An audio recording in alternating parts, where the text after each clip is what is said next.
Atëherë për çfarë shkoni të votoni? Këta ju kanë thënë, doni s'doni, ne këtu jemi. Ndërkohë që ajo që unë po bëj, ajo që ne po bëjmë është krejt e kundërta. Unë po ju them të mive, doni s'doni, partia do hapet. Se PS-ja 2030 nuk mund të jetë kënet. Se uji i ndënjur bëhet kënet. Ka që thjesht është. Shqipërinë e 2030 nuk mund ta ndërtojmë nëse nuk kemi një parti socialiste që është gjithmonë e më shumë e të gjithëve. Se më kujtua diçka që më ja tregova dhe dje, një demokrat, se ka dhe kështu duhet jetë, një demokrat i njohur. Unë nuk e njoh personalisht, po i njohur në rrethet e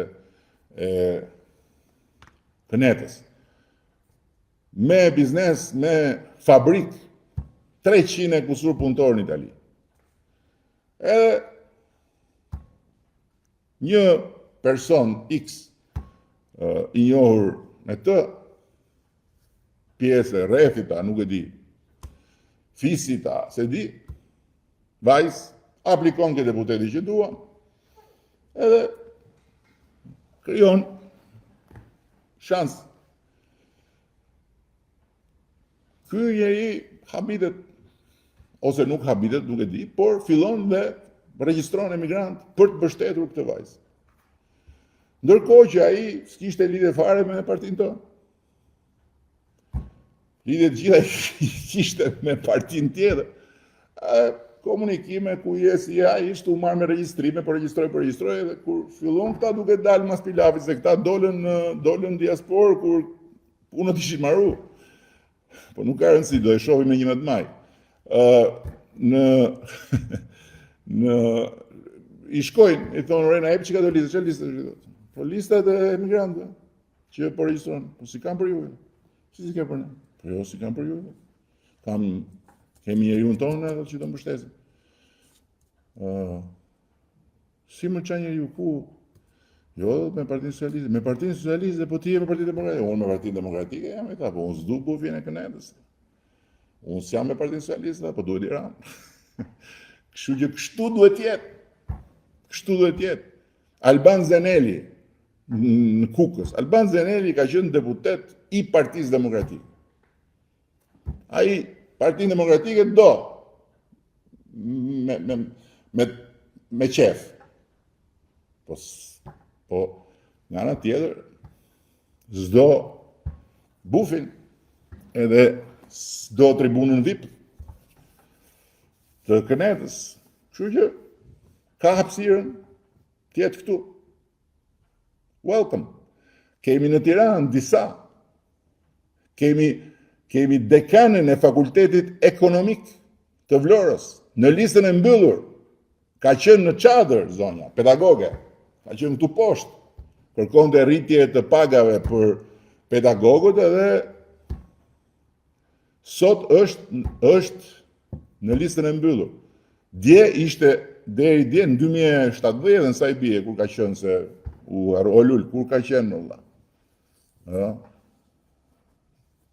Kur? 2037, jo, në 2017 në duhet zga që. Në 2017 ishte këtu se mendonte që unë duhet ikja. Tani mendon që unë duhet ri. Welcome. Goxha zonjë, dekane, njeri respektuar, jo po si shiko se familja pret djathas, pret majtas, nuk ka këtu. Shqipëria është përtejt majtës dhe djathas dhe pashaporta që unë dua t'ju jap të gjithëve në dorë përpara se sa t'ju them faleminderit për privilegjin edhe mbetemi miq edhe shihemi për kafe si njerëz të lirë, por europian të barabartë me europianët i vendit, është përtejt majtëve dhe djatëve. Pashaporta që unë dua t'ju jap në dorë brenda 2030-s është ajo që mbyll përfundimisht historinë e poshtrimit të shqiptarëve dhe të qenit qytetar dorës dytë nën këtë diell në këtë kontinent. Dhe kjo nuk ka lidhje të majtë, të djathtë, të janë çfarë janë, kush do të punoj për atë pasaport dhe kush do të punoj për Shqipërinë ka vendin këtu ke Partia Socialiste, nuk e ka vendin as në kënet, as me kënet. Dhe do flasim për këtë, do flasim. Kështu që do më falni të